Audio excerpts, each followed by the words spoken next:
Карга белән төлке. Бер заман карга бер кисәк казылык тапкан. Ул казылыкны авызына кабып, агач башына кунган. Казылыкны ашамыйча юк уйга талган.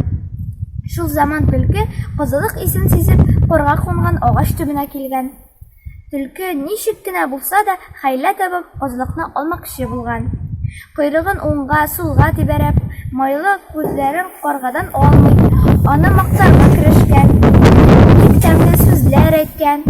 Ай, карга дустым, синең муеның, башың, койрыгың матур, килмәгән җирең юк. Әгәр кычкыруың да шулай матур булса, кошлар арасында патша булып, кеше күңеленә сандугачтан да хушрак килер идең, дигән. Бу сүзләрне ишеткәч, карга авызын зур итеп ачкан да кар дип кычкырып җибәргән. Шул чак авызыннан казылык кисәге дә төшеп киткән. Төлкегә шул гына кирәк икән.